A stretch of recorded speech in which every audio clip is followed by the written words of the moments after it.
Assalamualaikum warahmatullahi wabarakatuh. Waalaikumsalam warahmatullahi wabarakatuh.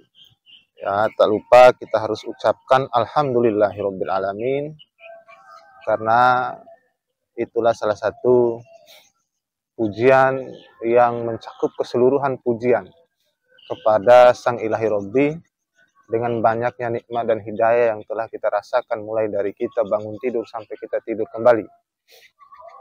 Salam serta salawat tak lupa kita haturkan kepada junjungan kita Nabi besar Muhammadin sallallahu alaihi wasallam, yang telah merubah peradaban umat manusia dari zaman yang tidak beradab sampai yang beradab, seperti yang kita rasakan sampai hari ini. Baiklah teman-teman sekalian, kali ini kita akan membahas tentang filsafat Islam, ya. Filsafat Islam.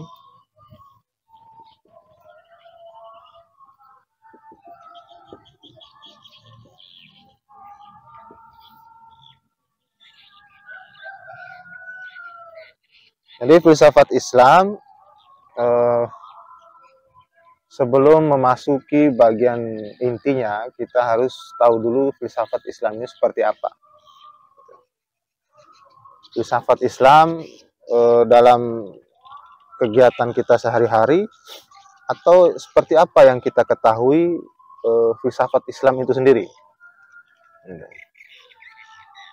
Sebab kedua kata ini, filsafat dan Islam, itu sebuah kata yang berbeda, ya, dan mengandung makna yang berbeda.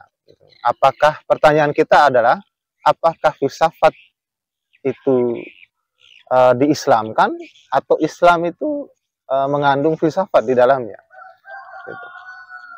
Itu menjadi soal. Apakah filsafat itu diislamkan, atau Islam mengandung filsafat di dalamnya? Nah, perdebatan itu menuai banyak kontroversi sekali, ya, filsafat Islam ini. Nah, kita lihat dulu yang pertama, bagaimana hubungan sampai kita menyatakan filsafat, ya, filsafat dan agama.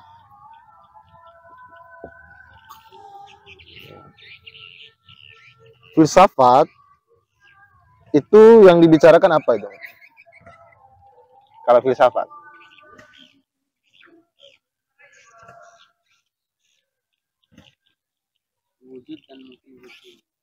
wujud, ya.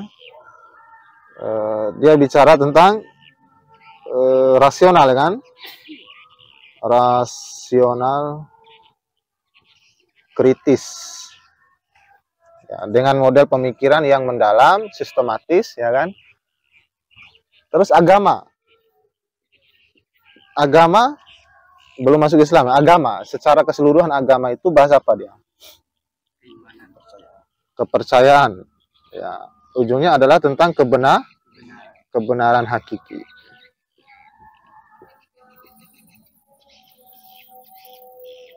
Nah, filsafat bicara pikiran, ya kan? Filsafat bicara pikiran, agama bicara kebenaran. Filsafat yang bicara pikiran dengan metodologis, ya kan, metodologis, rasional kritis, itu puncaknya adalah tentang kebenaran hakiki. Nah, bisa kita alurkan seperti ini. Filsafat itu juga puncaknya tentang kebenaran hakiki. Agama ke filsafat, atau filsafat ke agama. Jadi filsafat dan agama hubungannya di situ. Nah, kalau filsafat bicara kebenaran, agama juga bicara kebenaran. Itu hubungannya. Jadi kalau teman-teman dibantah, oh kenapa ada filsafat dengan agama? Kenapa ada filsafat agama? Ya, karena keduanya itu sejalan dalam pembahasan puncaknya. Itu. Di mana agama itu bicara kebenaran hakiki, filsafat juga bicara kebenaran hakiki dengan jalan pikiran, sementara agama dengan jalan teks.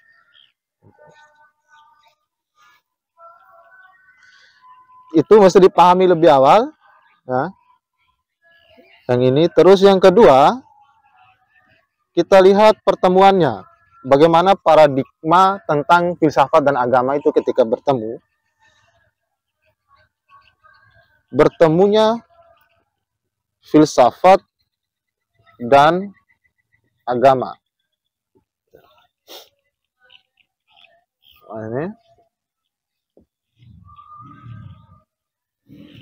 Nah, ketika bertemunya filsafat dan agama, apa yang terjadi? Itu maksudnya. Apa kontribusinya filsafat itu terhadap agama? Apa kontribusinya? Kita kerucutkan kepada apa kontribusi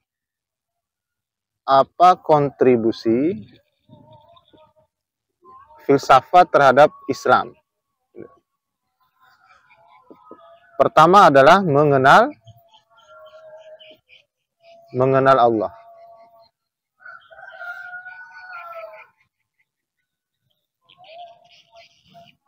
Kedua, kritisme. Ketiga, kontekstualisasi.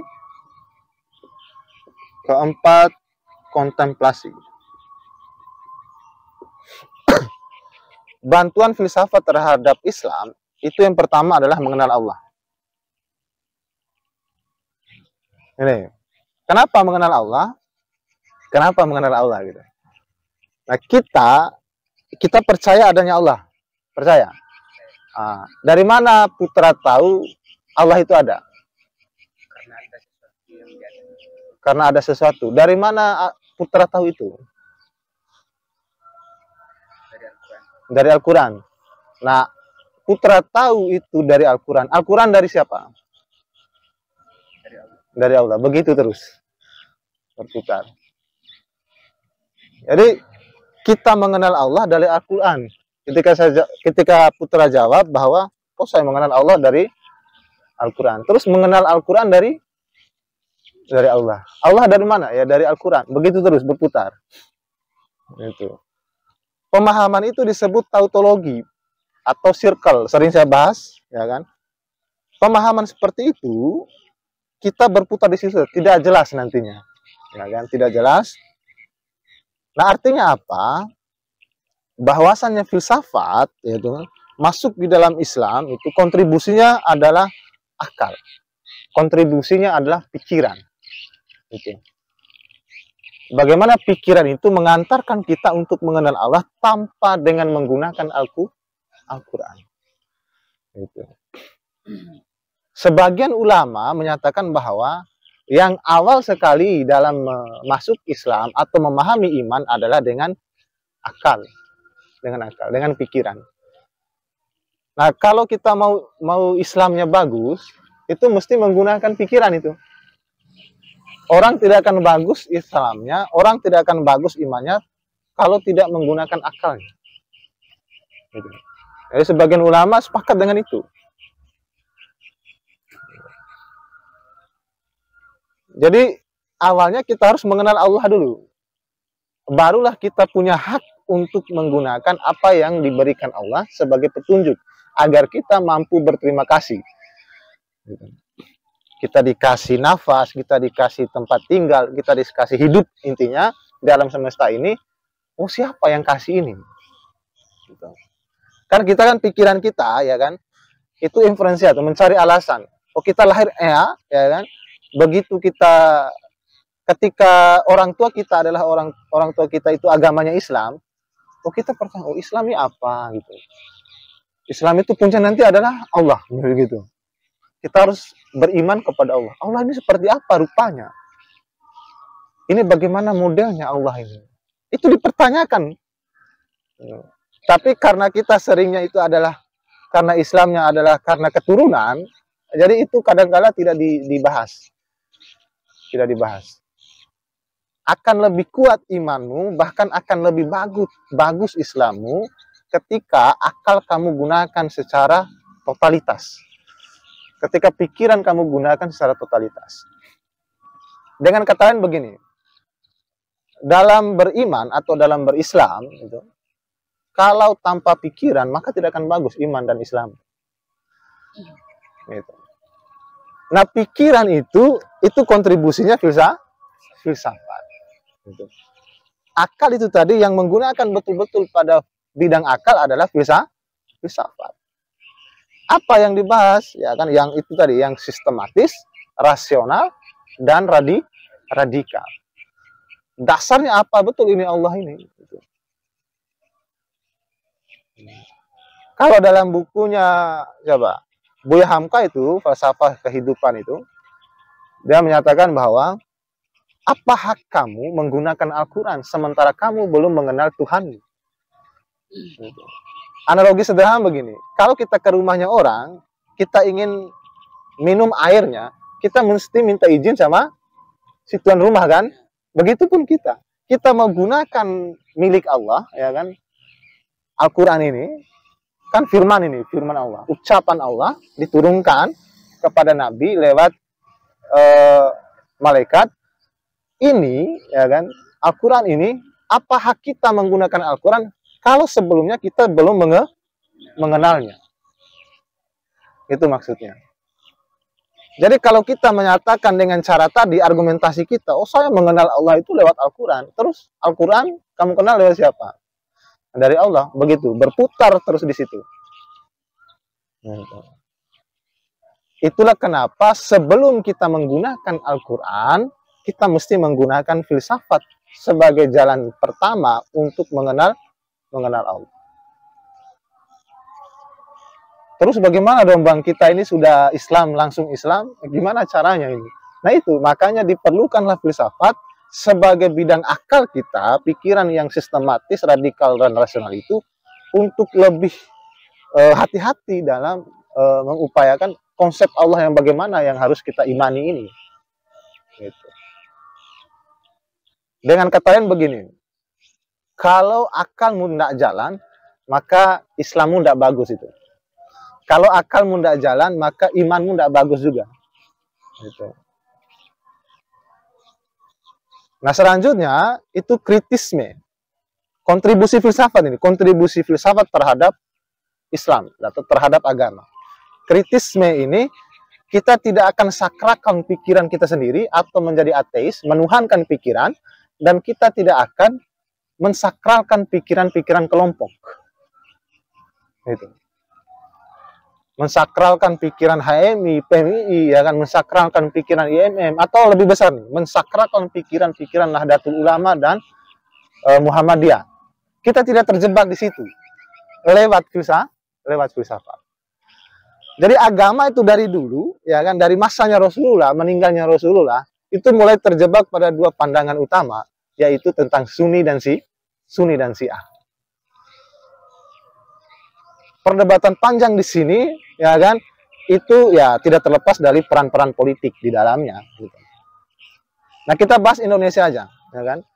Kita ini perjuangannya terkadang itu karena kita mensakralkan, oh saya Nahdlatul Ulama, makanya saya seperti ini. Oh saya Muhammadiyah, makanya saya seperti ini. Gitu. Itu namanya pemberhalaan pemikiran kelompok. Menuhankan pikiran kelompok, rela tumpah darah hanya karena kelompok itu. Nah pertanyaannya, yang kamu imani itu Tuhanmu atau pemahamanmu? Itu maksudnya. Yang kamu imani itu adalah Allahmu atau pemahaman dalam kelompok itu sendiri. Kalau dalam bahasanya yang tokoh baru di Indonesia ini, Islam Bahrawi itu menyatakan, kebanyakan orang Indonesia ini bukan berislam, tapi bermadzhab. Gitu. Perdebatannya itu sampai tumpah darah itu karena mazhab. Gitu. Kenapa itu terjadi? Karena lemah di wilayah pikiran, di wilayah rasional, ya kan, di wilayah sistematik dan di wilayah radikalnya. Kalau kita gali sampai ke akar-akarnya, maka sebenarnya kalau kita kritis sekali, semuanya substansinya sama. Itu maksudnya. Jadi kritisme ini menghindari kita dari pikiran yang memberhalakan pikiran diri sendiri, supaya kita nggak ngawur ketika ingin mengkonsepkan Tuhan seperti apa, nggak ngawur kita. Gitu. Begitupun tidak serta-merta kita itu memberhalakan pikiran-pikiran kelompok. Oh saya berjuang karena saya Nahdlatul Ulama, saya berjuang karena saya Muhammadiyah. Oke, dalam ranah itu. Tapi kalau dalam ranah kamu berjuang itu sampai tumpah darah hanya pertemuan benturan antara Nahdlatul Ulama dan Muhammadiyah, itu kesalahan besar. Nahdlatul Ulama bicaranya Allahu Akbar, Muhammadiyah juga Allahu Akbar. Itu. Ini kesalahannya. Dan kita mudah dibenturkan oleh orang luar. Itu. Maka filsafat itu supaya kita menjadi kritik, tidak menuhankan pikiran sendiri dan tidak menuhankan pikiran-pikiran kelompok, pemahaman-pemahaman kelompok. Itu kontribusi filsafat di dalam Islam.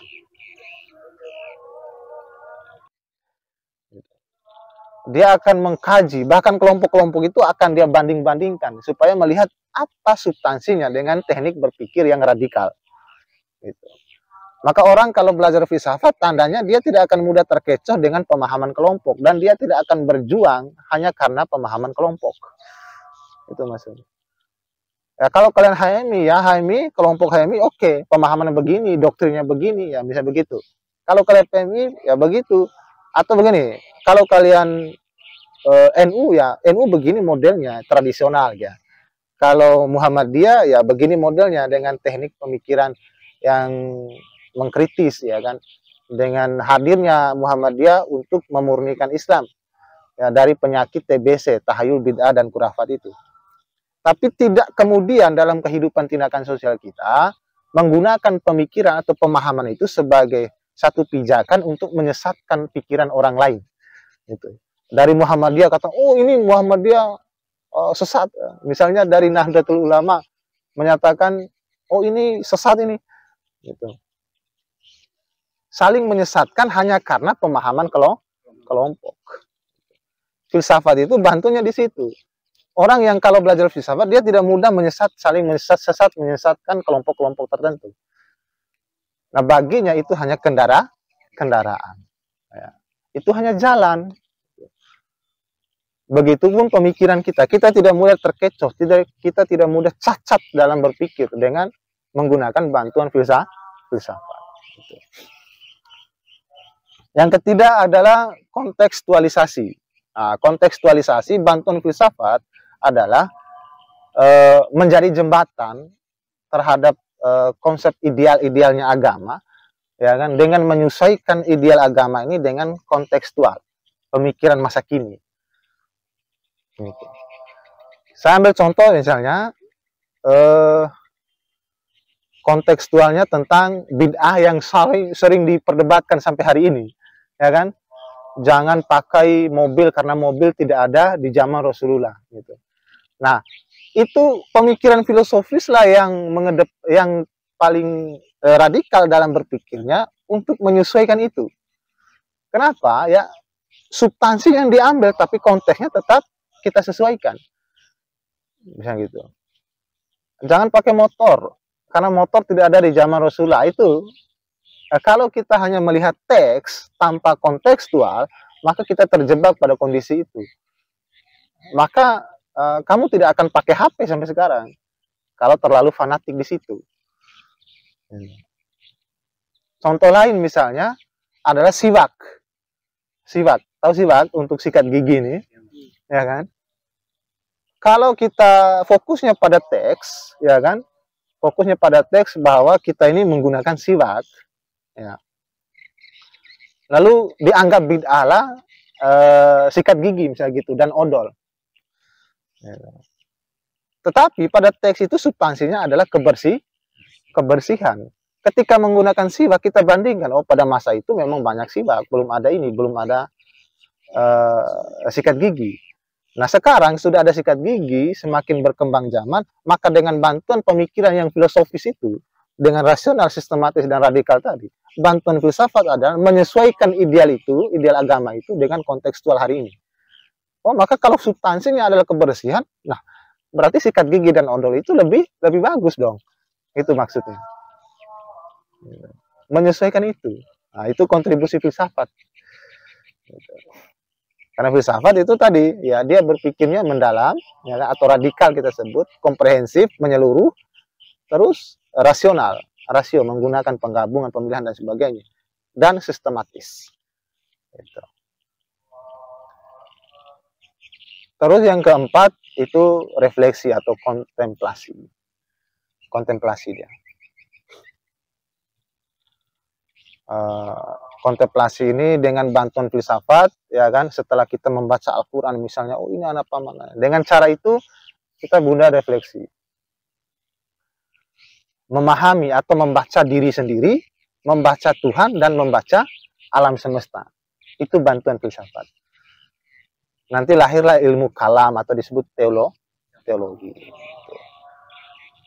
Membaca, kontemplasi. Kan ada tradisi itu di dalam Islam. Tradisi kholwat, ya kan? Nabi Muhammad kholwatnya di Gua Hira, ya kan? Ini refleksi semuanya. Itu kontribusi filsafat dalam Islam.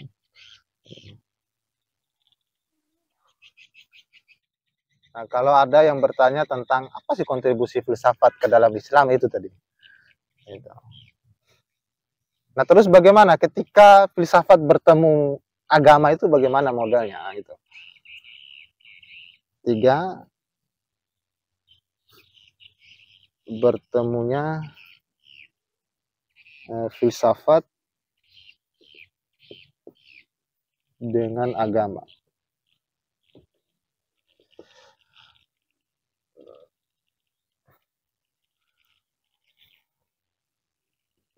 Filsafat menjadi agama. Yang kedua, filsafat mendukung agama. Ketiga, masing-masing atau independensi. Keempat, analisis bahasa agama. Ketika filsafat bertemu agama, yang pertama sekali itu filsafat menjadi agama. Maksudnya adalah terkadang filsafat itu kalau dia bahas agama, dia tidak mengambil sumber agamanya. Jadi bahas Tuhan, bahas alam semesta dan bahas manusia, dia tidak ambil sumber agamanya. Itu murni pakai menggunakan pikiran, menggunakan akal. Inilah yang kemudian nanti itu menjadikan agama juga menilai filsafat. Pertama, cirinya di sini adalah filsafat menjadi agama ini, ya filsafat membahas agama, ya tanpa melibatkan referensi agama. Itu. Dia murni menggunakan akal pikiran. Gitu. Jadi dia terkesan menjadi agamanya sendiri. Itu. Terkesan menjadi agamanya sendiri. Terus yang kedua, filsafat juga menjadi agama. Contoh, orang sering mengatakan bahwa ada ajaran Karl Marx, gitu kan? Nabinya adalah Karl Marx, kitab sucinya adalah apa bukunya Karl Marx itu? Das Kapital, itu kitab sucinya. Ya, sahabat-sahabat Karl Marx siapa? Ada Nietzsche, kan ada Lenin. Gitu. Ya. Itu. Jadi filsafat menjadi agama. Jadi tidak melibatkan referensi agama, tapi betul-betul menggunakan arena pikiran saja. Itu. Contoh lain misalnya Konghucu. Agama Konghucu sekarang ini yang ada di Indonesia, ya Konghucu. Siapa pendirinya itu? Pendiri agama Konghucu ada Confucius. Nah, Confucius ini seorang filsuf itu. Dengan menggunakan cara yang tadi, yang kontemplasi, refleksi, muncul kalimat-kalimat bijaknya, jadi sebuah ajaran disebut Confucius ini sebagai filsuf yang demikian, yang damai, yang membawa perdamaian, persatuan, ya kan? Kemudian itu menjadi sebuah agama yang disebut Konghucu. Agama Konghucu sekarang, kan Indonesia kita sekarang ada 6 itu. Ya, terakhir ditetapkan oleh Presiden Gus Dur dulu, ya kan, diterima sebagai satu agama di Indonesia. Itu agama yang keenam adalah Konghucu. Di sisi lain ada agama Tao. Agama Tao ini referensi utamanya siapa? Filsufnya. Agama Tao referensi utamanya filsufnya adalah Lao Tse. Ya, terbentuk agama Tao. Tao disebut tauhid, ya gitu. Itu bisa kalian baca di The Tao of Islam. Gitu. Jadi kadang-kadang filsafat menjadi agama loh. Gitu. Ini ketika agama bertemu filsafat atau filsafat bertemu agama. Ada juga filsafat itu mendukung agama. Filsafat mendukung agama. Contohnya apa? Ya, contohnya mantik, ya kan? Logika. Logika itu sebagai metode logis dalam menerangkan bahasa-bahasa Al-Quran dan hadis, ya kan? Lebih khususnya itu adalah kias, analogi. Nah, itu digunakan dalam filsuf Islam untuk mendukung agama, gitu. Membahas kalimat-kalimat yang kias di dalam Al-Quran dan hadis. Gitu. Misalnya ada di ulumul kitab, gitu. Misalnya ada di ulum Quran, ya, ulum hadis, gitu. Makanya di pondok-pondok pesantren itu sebelum mereka menafsirkan hadis, ya, itu pasti mereka harus tuntas dulu mantiknya. Harus tuntas mantiknya. Nah, mantik ini pelajaran apa? Itu pelajaran filsafat. Gitu. Pelajaran filsafat itu. Itu filsafat mendukung agama. Contoh konkretnya apa ini? Buku Imam Syafi'i yang pertama, sebelum dia menulis tentang hukum-hukum dalam Islam, yaitu yang disebut kitab fikih, pertama dia menulis buku Arisalah. Arisalah itu isinya mantik semua itu. Kebanyakan mantik di dalam hukum-hukum, cara membuatnya gimana gitu. Dengan pendekatan kias ini, analogi. Terus yang ketiga, itu masing-masing dia. Oh, dalam ilmu sosial misalnya, ya agama, enggak boleh bertemu itu. Agama bahasanya berbeda, ya filsafat. Ada seperti itu. Orang yang tidak menerima agama filsafat itu masuk ke agama, dia menyatakan ya filsafat, agama ya agama. Ya filsafat kadangkala menilai agama dan agama kadangkala menilai filsafat. Apa contohnya filsafat menilai agama? Nah, contohnya ketika filsafat itu mendukung agama atau ketika filsafat meragukan agama. Nah, di sisi lain agama menilai filsafat. Contohnya apa? Agama itu haram, filsafat itu haram.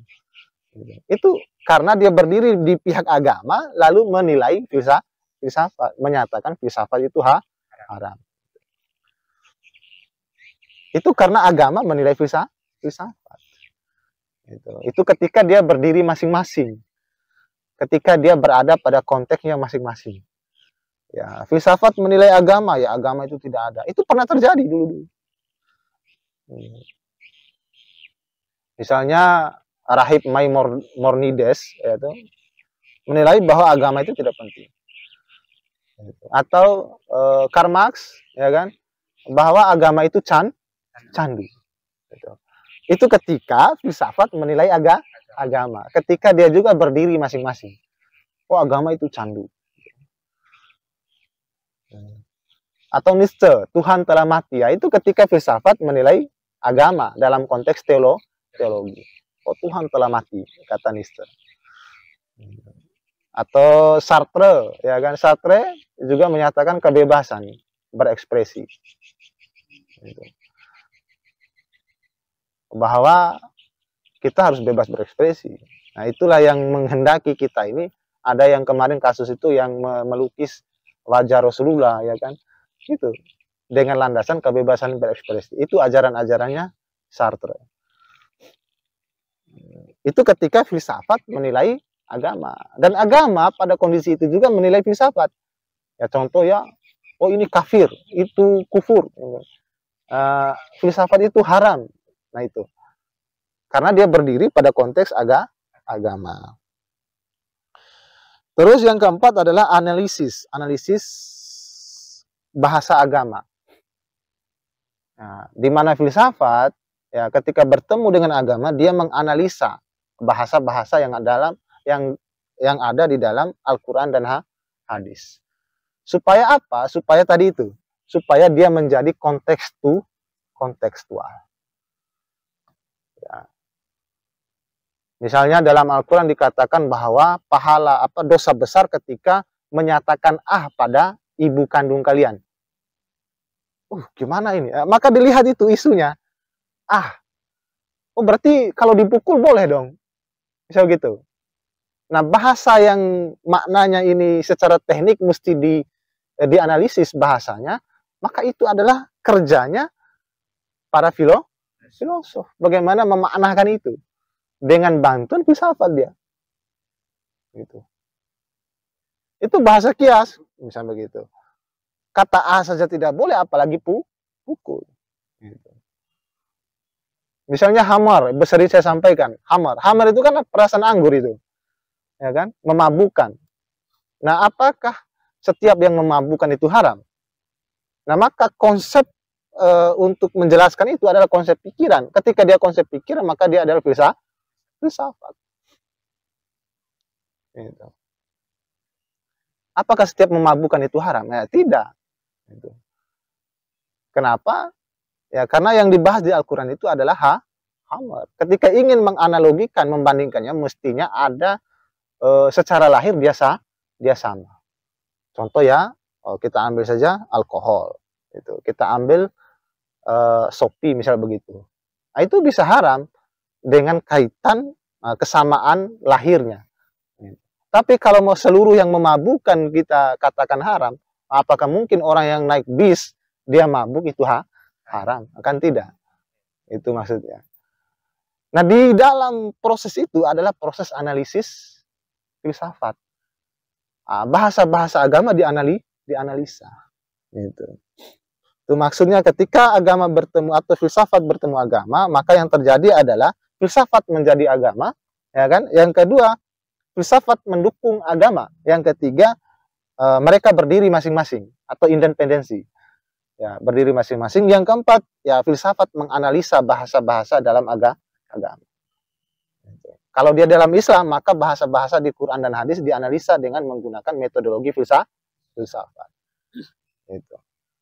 Ini mengenal belum masuk di filsafat Islam. Ini mengenal dulu apa itu filsafat Islam. Hapus ya.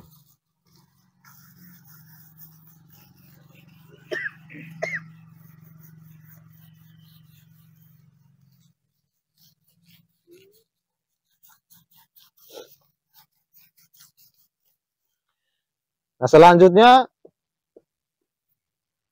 istilah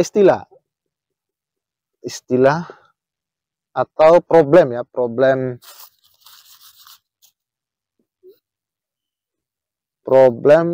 ontologis. Problem ontologis terhadap penamaan ini. Yang pertama ada filsafat Islam, ada filsafat Muslim, ketiga ada filsafat Arab,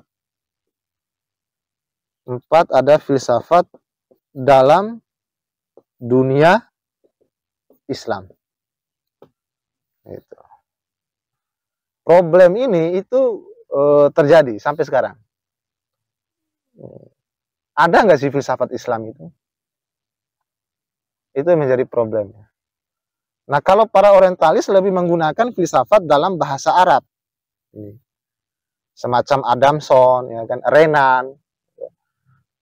Itu orang-orang yang orientalis, yang dia mengkritik istilah filsafat Islam, lalu menggantinya dengan istilah filsafat dalam bahasa Arab. Nah, filsafat Muslim itu digunakan oleh kaum cendekiawan Barat juga, itu dilihat dari segi pelakunya. kalau filsafat Islam kan dilihat dari segi karakternya, ya coraknya. Bahwa corak filsafat ini lebih kepada Islam. Nah, dilihat dari segi pelakunya, filsafat itu bisa dikatakan filsafat Muslim. Gitu. Tapi pertanyaannya di dalam kita menyatakan, oh ini filsafat Muslim. Nah, filsafat Muslim sendiri di dalam tokoh-tokoh filsafat itu tidak semua agamanya Muslim, Islam maksudnya. Tidak semua. Misalnya Muhammad Abdul Zakaria, ya kan? Abu Zakaria Ar-Razi itu ateis dia. Nah, misalnya Ar-Rwandi, nah itu ateis. Maksudnya corak pikirannya justru tidak menunjukkan bahwa dia itu Islam. Rahib Maimonides itu juga Kristen, Yahudi dia. Tapi tokoh-tokoh ini itu digunakan sebagai referensi di dalam filsafat Islam. Jadi ini terbantahkan juga. Nah, akhirnya tawaran alternatif lainnya adalah, oh kalau nggak bisa pakai filsafat Muslim, nggak bisa pakai filsafat Arab, maka tawarannya ada, oh berarti pakai aja filsafat dalam dunia Islam. Nah, ini juga menuai kontroversi. Nah, kalau begitu, kalau dunia Islam itu yang mana? Apakah yang di Arab atau yang di Amerika? Gitu. Ataukah yang di Persia? Dalam dunia Islam itu yang seperti apa? Nah, itu menjadi kontroversi juga. Nah, tapi yang paling populer adalah filsafat Islam. Dengan alasan bahwa filsafat Islam ini adalah coraknya adalah Islam. Itu problem ontologis. Nah, problem inilah yang nantinya mempengaruhi pikiran-pikiran daripada cendekiawan Muslim itu sendiri. Itu.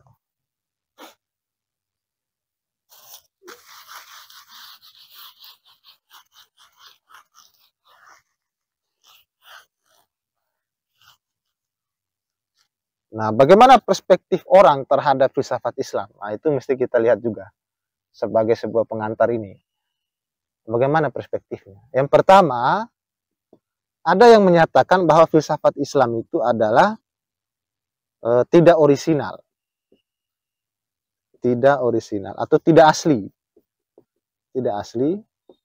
Artinya adalah bahwa filsafat Islam ini dibawa pengaruh filsafat Yunani. Gitu. Filsafat Islam tidak orisinal, tidak asli. Bahwa filsafat Islam itu dibawa pengaruh filsafat Yunani. Gitu.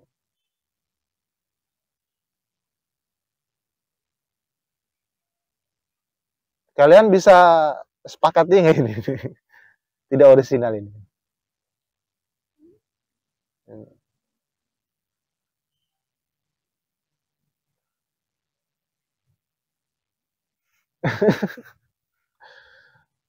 Maksudnya, oh tentang filsafat di Islam kan itu. Ya.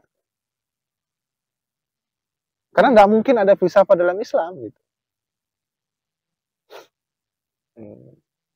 Pikiran-pikirannya itu pikiran dari filsuf Yunani. Siapa itu? Itu dari Sokrates sampai Aristoteles.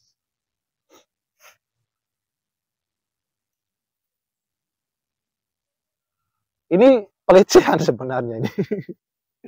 Menganggap bahwa Islam ini tidak mandiri dalam tradisi berpikirnya. Tapi kita bangga dengan kalimat ini sebenarnya. Banyak orang yang bangga menulis bahwa filsafat Islam itu pengaruh Yunani. Banyak orang menulis begitu juga. Kalau kalian baca buku pengantar filsafat Islam itu pasti kalian temui itu. Ada juga yang membantah. Bantahnya seperti ini. Bahwa filsafat Yunani ini sebelum masuk diterjemahkan secara besar-besaran pada masa dinasti Abbasiyah, itu sebelumnya umat Islam ya, itu menggunakan rasional berpikir juga. Rasional berpikir. Itu sampai munculnya Mu'tazilah, ya kan, ada Sunni, ada Syiah itu. Itu kan aktivitas filsafat. Itu yang dibantah. Jadi penerjemahan filsafat Yunani itu dimulai dari dinasti Umayyah, ya kan, tapi masih sedikit. Nah, terus penerjemahan yang besar-besarannya, maka muncul tokoh filsafat yang terkenal itu yang sebagai bapak filsafat Muslim itu Al-Kindi, ya, itu pada masa dinasti Abbasiyah di bawah kepemimpinan Khalifah Al-Ma'mun. Itu semua tokoh-tokoh itu diperintahkan oleh raja, ya, oleh khalifah untuk mencari manuskrip tentang intelektual, apapun, biologi, filsafat, apapun, cari. Untuk diterjemahkan ke dalam bahasa Arab, dipelajari oleh tokoh-tokoh yang ada di Arab pada saat itu. Di antaranya adalah bukunya Aristoteles, bukunya Plato, gitu. Dan teman-teman di belakangnya, ya kan, ada pra-Yunani apa? Pra-Sokrates atau disebut era Yunani kuno. Itu diambil juga, manuskripnya diambil untuk diterjemahkan ke dalam bahasa Arab. Artinya teman-teman, suksesnya filsafat pada saat itu bukan hanya pengaruh filsafat Yunani. Nah, tapi sebelumnya itu sudah ada pikiran-pikiran filosofis dari tokoh-tokoh Islam juga. Ada.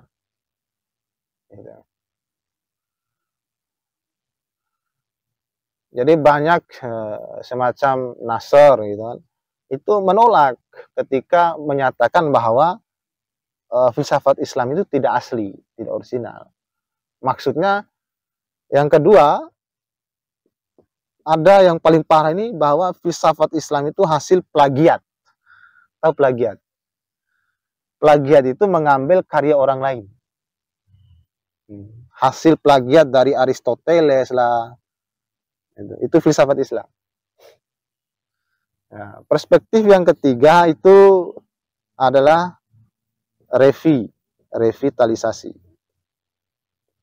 Perspektif inilah yang menyelamatkan filsafat Islam. Bahwa filsafat Islam itu memang dipengaruhi oleh filsafat Yunani, Romawi, Persia, dan berbagai negara di sekitar Arab sana.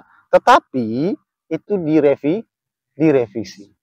Disesuaikan dengan sumber utamanya yaitu Al-Quran dan hadis. Gitu. Jadi perspektif orang tentang ketidakoriginalan ini salah sebenarnya.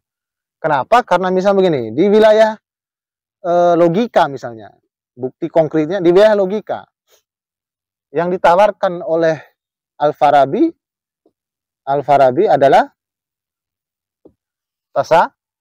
tasawur, pengetahuan konsep. Gitu. Itu tidak ada di pemikiran Aristoteles. Gitu. Di Ibnu Sina, Ibnu Sina filsafat, ya kan, dia itu termasuk bapak kedokteran.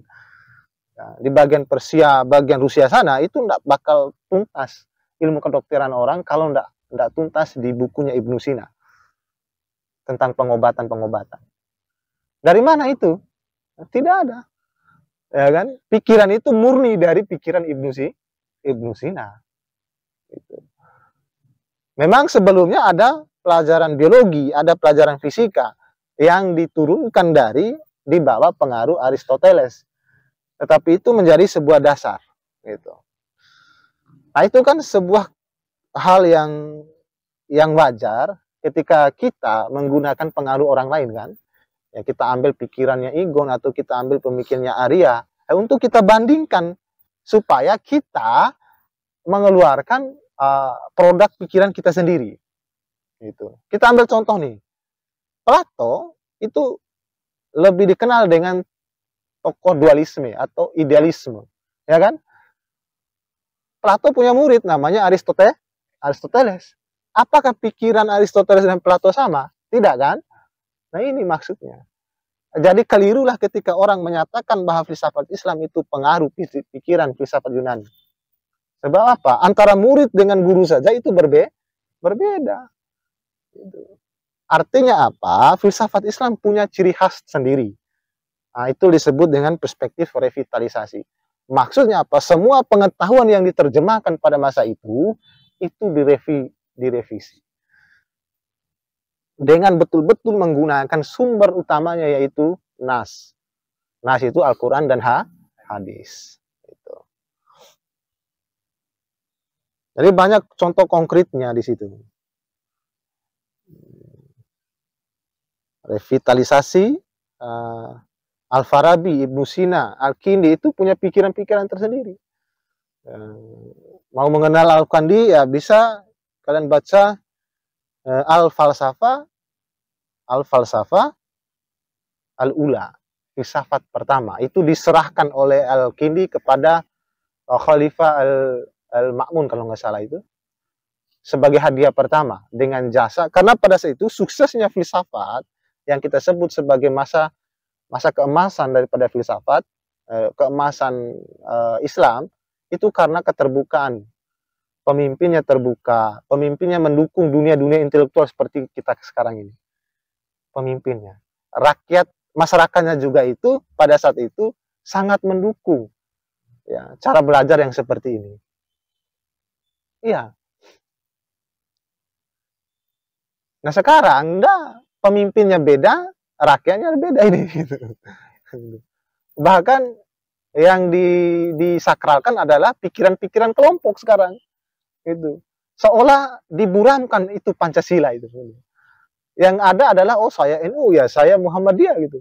Oh saya ideologinya bisa dalam dunia kemasi. Oh saya GMI, kamu HMI ya, kamu PMI gitu. Itu bahaya.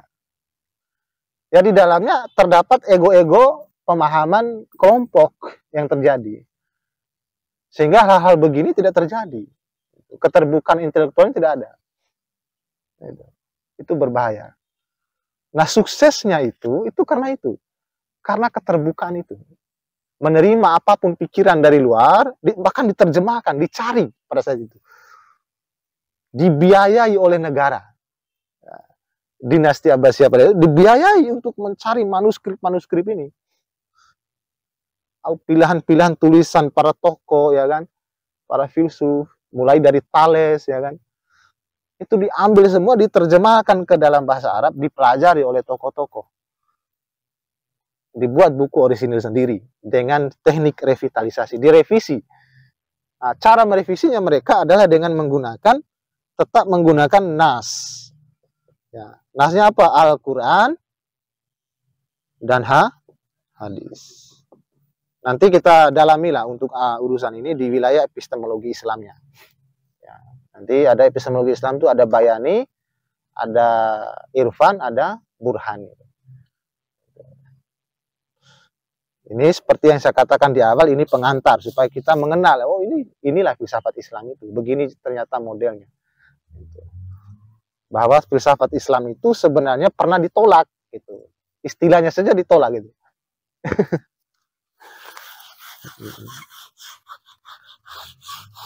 Oke, setelah kita menerima semuanya ini, kita masuk nih. Kita akan melihat, oh apa saja sih istilah-istilah filsafat di dunia Islam itu atau yang disebut filsafat Islam ini.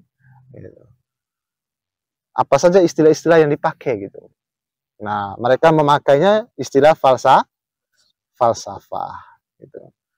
Makanya ada buku-buku itu ada falsafatul ula ya, falsafah pertama.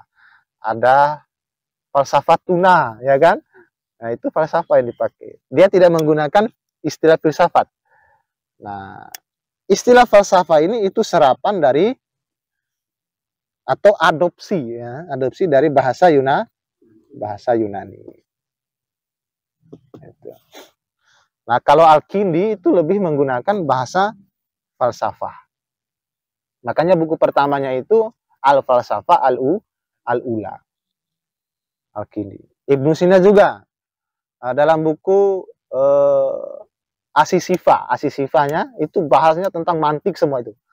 Teori gerak ya kan, bagaimana gerak itu pengaruhnya terhadap ruang, pengaruhnya terhadap waktu. Di HMI mungkin kalian pelajari tentang gerak itu. Ya. Itu sebenarnya pikiran-pikiran dari Ibnu Sina juga yang dibawa. Termasuk juga Ali Saryati itu diambil. Nah, semua tokoh-tokoh itu punya corak pikirannya masing-masing. Yang kedua, hikmah. Gitu.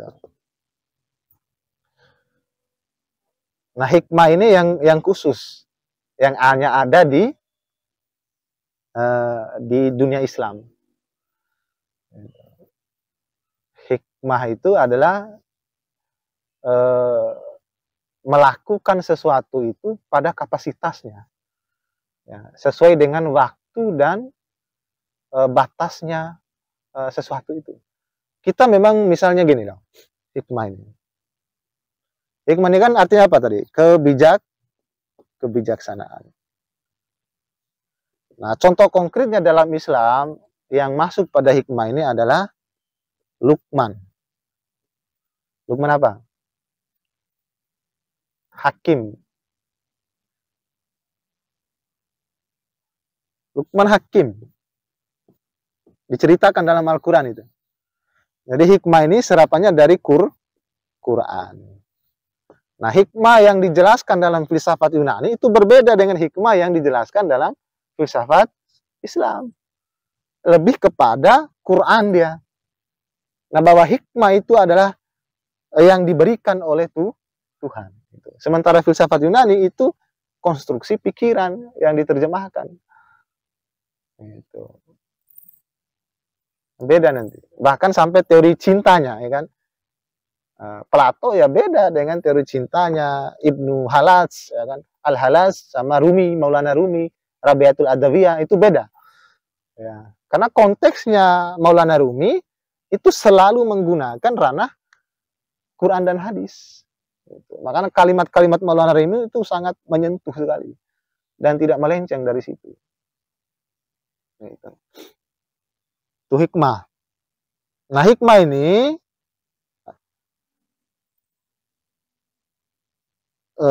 karakternya seperti ini. Kita melakukan sesuatu itu punya batas, ya kan? Ada kapasitasnya. Kapasitas itu ada yang dilihat dari segi waktu, ya, dan dilihat dari segi batas. Kalian ingin berpacaran misalnya, ya pacaran itu kalau orang belajar hikmah, ya ada batasnya. Ada kapan kamu berpacaran dan kapan kamu tidak berpacaran. Kita secara manusiawi butuh seks, ya kan? Butuh seks. Tapi ada batasnya. Kapan kita seks dan kapan kita tidak melakukan seks. Minum kopi, misalnya, itu ada batasnya juga. Orang yang mengerti itu disebut orang yang mengerti hikmah. Itu hikmah. Kapan maju dan kapan mundur, orang yang mengerti itulah orang yang ahli hikmah. Ahli bijaksana dia itu. Kapan bicara dan kapan diam, ya kan? Kapan melawan dan kapan tidak melawan, itu ahli hikmah. Kapan belajar, ya, kapan main, ya, kapan main game, ya, kapan baca buku, itu ahli hikmah itu. Dia mengerti batas.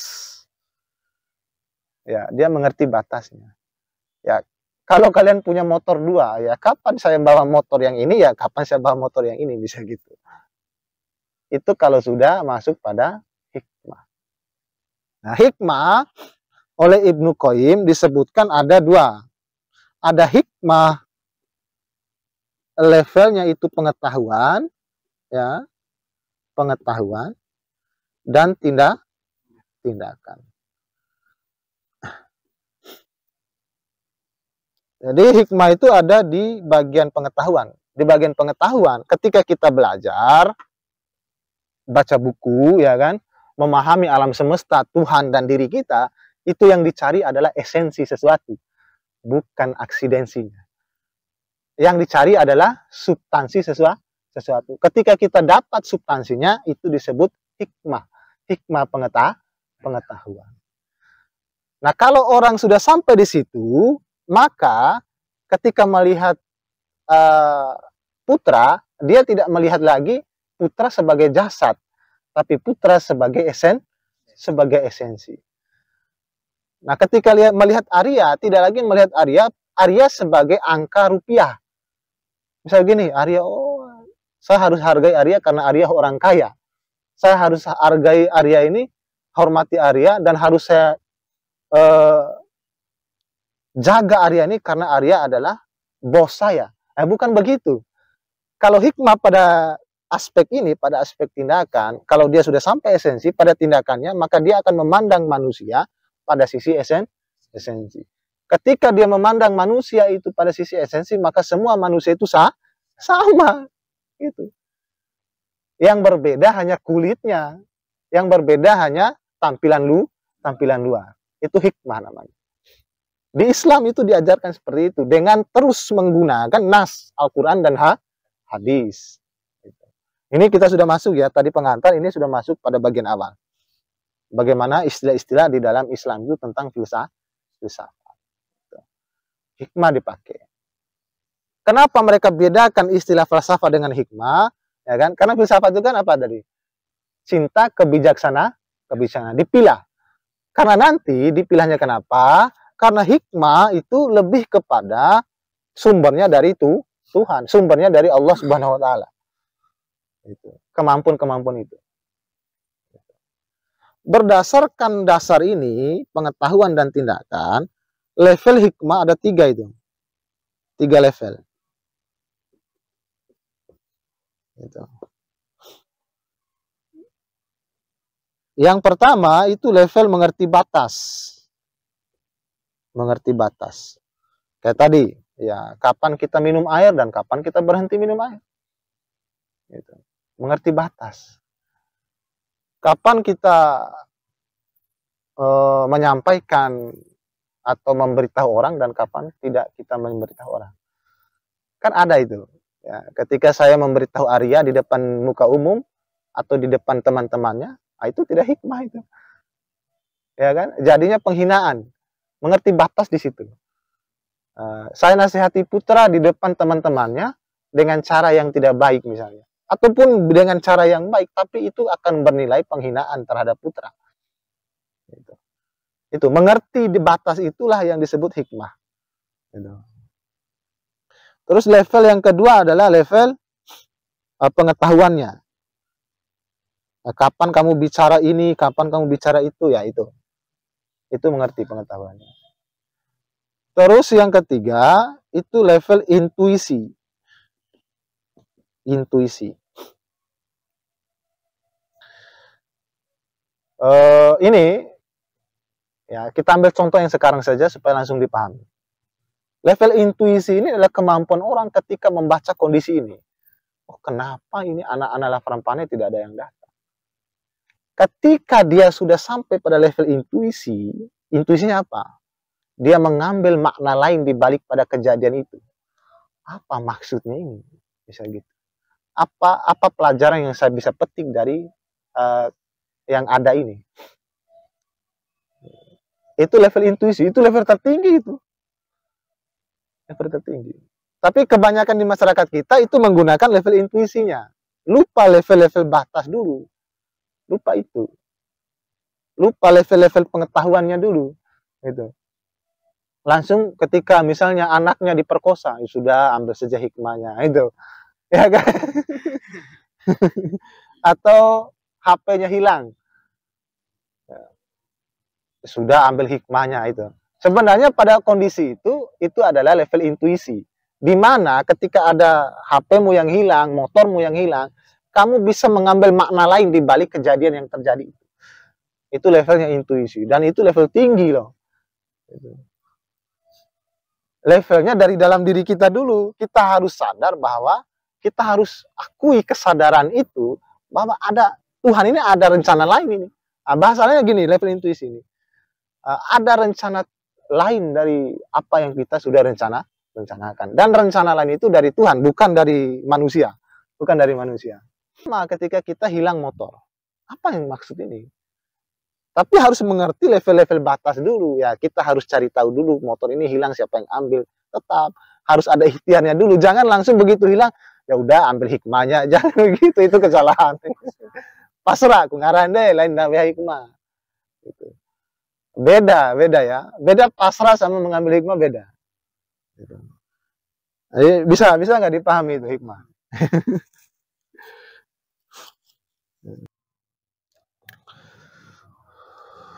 Nah, yang ketiga istilah filsafat dalam Islam itu ulum al-awail.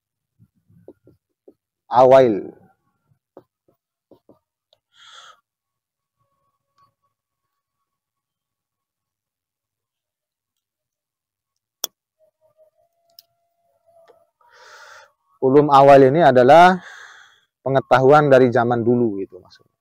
Artinya ini adalah pengetahuan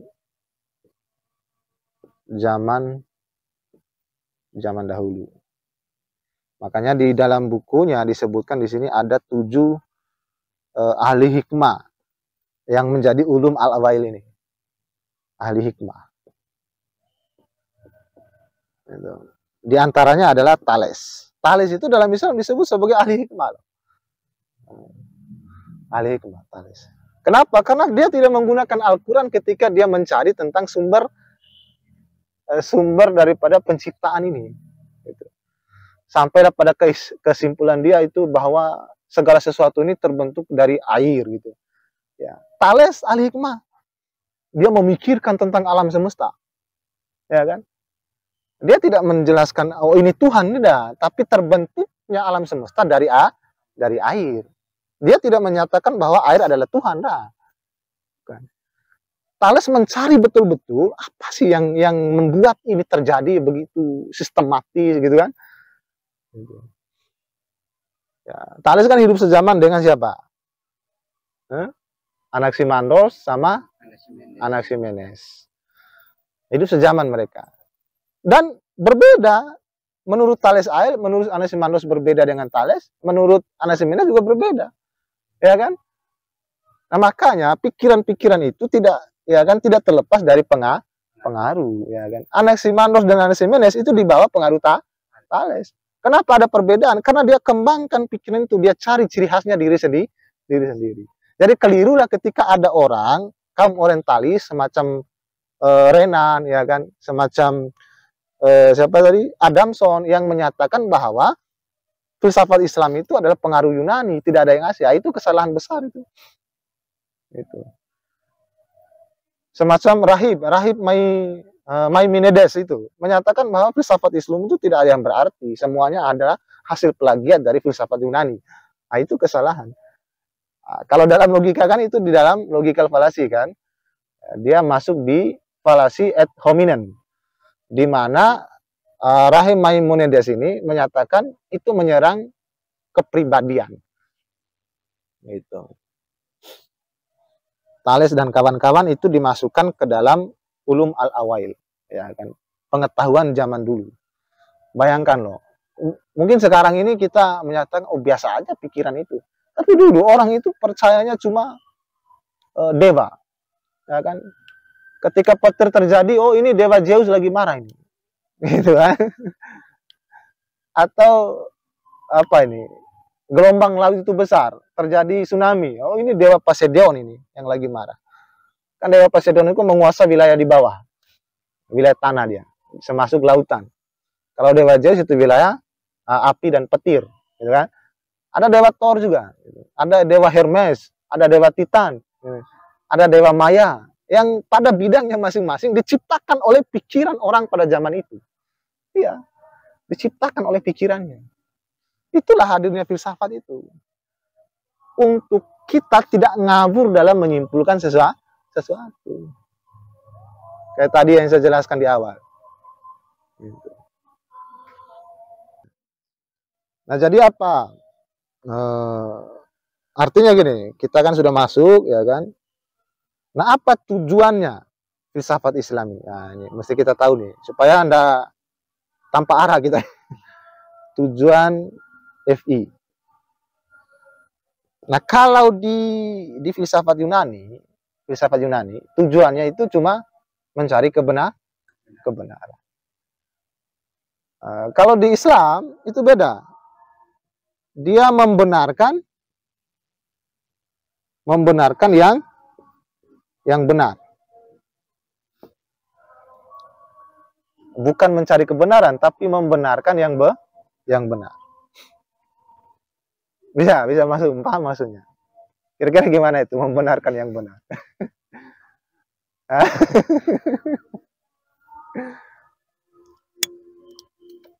Yang kedua, membatalkan yang batil. Nah, dan hukum dua tujuan umum ini itu fardu kifayah. Fardu kifayah. Apa itu fardu kifayah? Nah, kita mulai jelajahi ini filsafat Islam. Membenarkan yang benar, kira-kira gimana itu maksudnya? Ada yang benar itu baru dibenarkan lagi. Putra, kan sudah baca teori pengetahuan itu, ya kan? Pasti sudah paham ini maksudnya. Ariman, coba. Kalau filsafat Yunani itu mencari kebenaran. Nah kan levelnya filsafat itu kan secara umum levelnya dia itu realitas, ya kan, level pertama kita memahami realitas dengan indera, ada kebenaran, ya kan, nilai kebenaran, terus kebijaksanaan. Ini level. Kita ini banyak di level kebenaran. Tapi benar yang benar itu tidak masuk. Nah, maksudnya hasilnya nanti membenarkan yang benar ini itu menjadi kebijaksanaan. Bagaimana menempatkan yang benar menjadi betul-betul menjadi benar. Itu. Dalam istilah Arabnya ishak ishak. Gitu. Membenarkan yang benar. Kan ada nih, dari Yunani sudah ada yang benar, ya kan? Dari Persia sudah ada yang benar. Bagaimana yang benar itu ketika dimasukkan ke dalam filsafat Islam, dia dibenarkan kembali berdasarkan Quran dan hadis. Gitu maksudnya, membenarkan yang benar itu. Ketika dia melenceng dari Quran dan hadis, dikeluarkan. Proses itu proses revisi. Itu maksudnya membenarkan yang benar itu. Makanya dalam bahasa Al-Ghazali pada ujungnya nanti Al-Ghazali itu menyatakan yang ada di dunia ini hanyalah kebenaran. Tidak ada kebenaran mutlak. Sekalipun ada kebenaran mutlak, yang meyakini hanyalah diri kita sendiri, karena itu hanya didapatkan dengan pengalaman ilahiyah. Itu kalau ahli-ahli teologi itu. Terus membatalkan yang batil. Apa batil itu? Batil.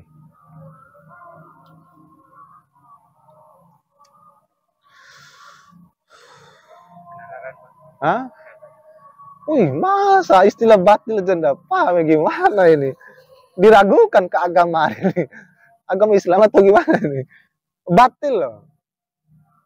Perbuatan tercela.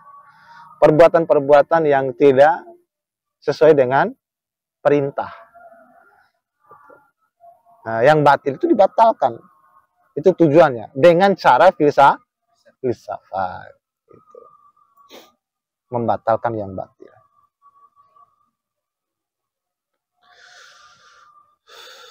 Kalau di Islam itu kan pengetahuan saja, kalau kita masuk di epistemologi nantinya, pengetahuan itu ada levelnya. Ya kan, ada level jah, ada level zan, ya kan, ada level ilm, ya kan? Gitu. Ada pengetahuan, ada level-levelnya. Kalau di epistemologi secara umum, pengetahuan itu ya pengetahuan, tidak ada lagi. Tidak punya level. Di Islam ada levelnya. Kenapa? Karena di Quran, istilah-istilah pengetahuan itu beda-beda. Ada hak, ya kan? Ada ilm, istilahnya. Hak itu yang benar, yang hakiki. Nah, ilm itu yang bagaimana? Itu ada level-level. Disesuaikanlah, direvisilah dengan menggunakan pendekatan-pendekatan di bawah pengaruh filsafat Yunani, gitu. Sederhana pemahamannya begitu. Ada bedanya di situ. Ciri khasnya kalau filsafat Islam itu membenarkan yang benar. Kalau di filsafat Yunani dia mencari yang benar. Gitu. Kenapa begitu ya? Karena dia hadirnya kemudian. Gitu. Karena ada kebenaran yang utama di dalam Islam itu yaitu Al-Quran dan hadis. Gitu. Maka filsafat yang tadinya diterjemahkan, ada yang benarnya yang dibenarkan dengan panduan Al-Quran dan hadis, gitu maksudnya. Ya, makanya dalam buku-buku Mullah Sadra, ya kan tokoh-tokoh Syiah yang baru-baru ini memang sekarang Sunni itu mati dalam wilayah intelektual sekarang di pembaharuan jilid 2 ini. Sekarang kita sebut ini pembaharuan jilid 2 itu mulai di era abad 19 sampai abad sekarang. Itu tokoh-tokoh Syiah yang paling banyak muncul. Mullah Sadra, Nasir, ya kan, Hasan Hanafi, ya kan? Fazlur Rahman, itu orang-orang Syiah semua itu. Ya kan? Kang Zalal, kalau di Indonesia kan Kang Zalal, ya kan. Tokoh-tokoh Sunninya enggak ada. Yang berkembang dalam wilayah intelektual, yang sering mempromosikan pemikiran filsafat Islam, itu tokoh-tokoh Syiah dan mengkritisi positivisme Barat. Positivisme, materialisme dikritisi, itu tokoh-tokoh Syiah semua. Nah, Sunni berhentinya di mana? Nah, kita lihat gelombangnya ini.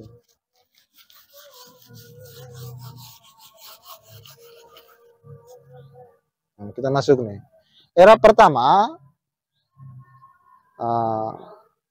saya sebutkan saja nih, peripatetik.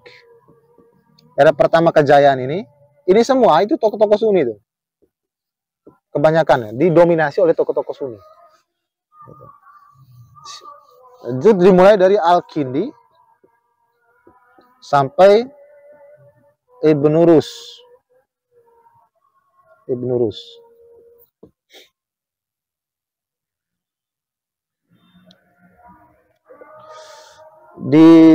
Di Arab ini disebut masa Iyah. Peripatetik. Nah, ini yang kita kerjakan ini adalah peripatetik. Belajar sambil jalan-jalan. Ya, jalan-jalan lihat Asia, belajar. Itu tradisinya Plato. Peripatetik. Yang diajarkan oleh gurunya Sokrates dengan metodologis dialektika. Untuk melawan retorika kaum sofis sebelumnya. Pra-Sokrates. Nah, peripatetik itu artinya masa Iyah ini maksudnya jalan-jalan artinya. Ada ruangan, ada gedung. Plato dulu itu kan membangun akademi. Akademi pertama itu Plato yang punya. Nah, muridnya salah satunya adalah Aristoteles. Aristoteles masuk akademi Plato itu umur 17-18an itu. Nah, tidak ada yang pasti, tapi dalam literaturnya itu disebutkan ada yang menyatakan 17-18. Nah, Aristoteles ini kan anak seorang bidan. Seorang bidan. Yang sengsara hidup itu Sokrates. Enggak ada bapaknya orang yang begitu aja, biasa aja. Nah, Plato ini anak seorang raja ini. Makanya dia banyak membahas republik itu.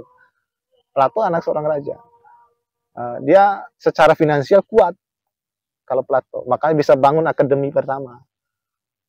Nah, teknik belajarnya dalam akademi Plato itu peripatetik. Dia tidak belajar dalam ruangan, tapi belajar di luar ruangan. Jalan-jalan, lihat alam semesta, ya sambilan belajar. Ya kita begitu. Jalan-jalan, lihat amahami, ya sambilan belajar. Bisa kita gunakan istilah filsafat nongkrong. Gitu kan? Nongkrong sambil bahas filsafat. Filsafat kafe, ya bisa.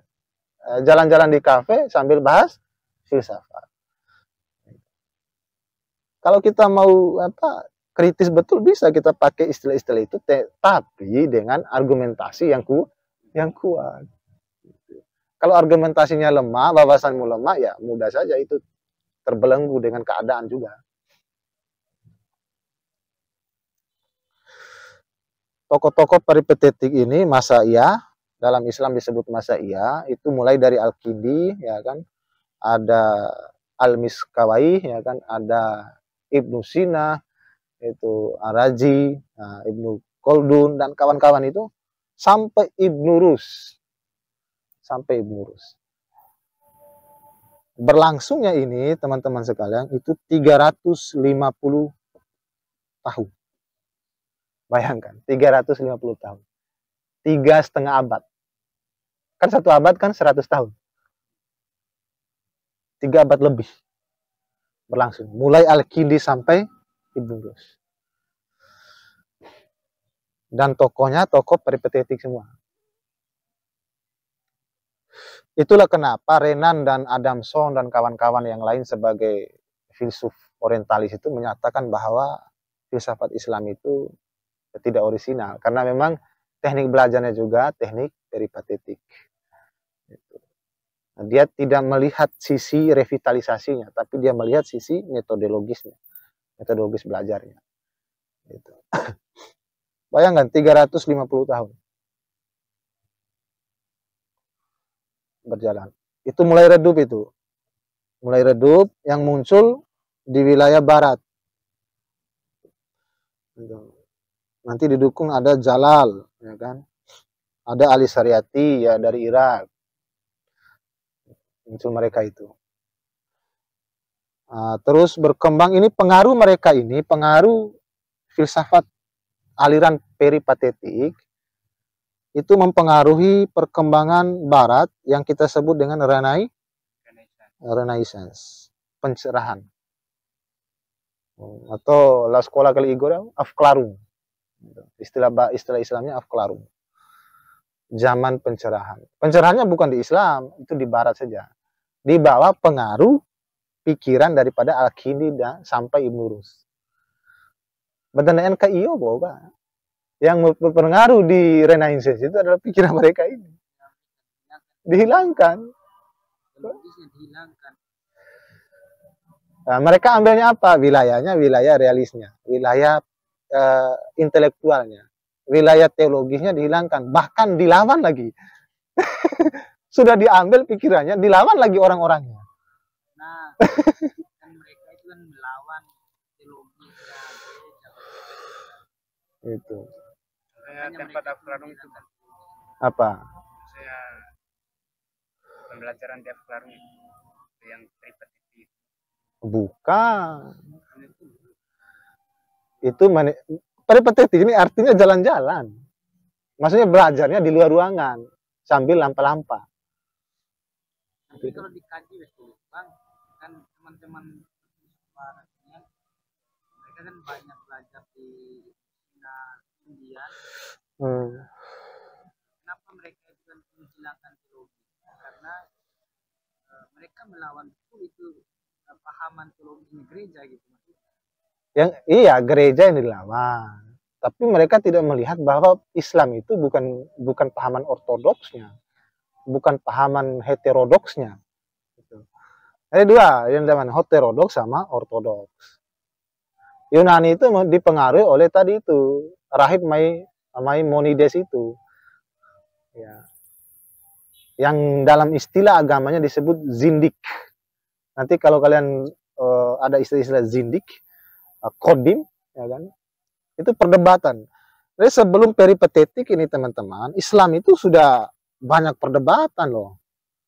Sampai muncul Mu'tazilah, Qadariyah, Asy'ariyah, Jabariyah itu. Perdebatan yang paling populer yang dibahas itu adalah masalah kekodiman Al-Quran. Kodim itu maksudnya gini. Pertanyaannya apakah, nah ini penting juga sebenarnya, apakah Al-Quran diciptakan atau dalam istilahnya hadis atau tidak diciptakan? Tidak diciptakan. Atau dalam istilahnya qadim. Nah, ini pertanyaan. Pertanyaan pertama, sebelum pertanyaan ini, tentang kebebasan.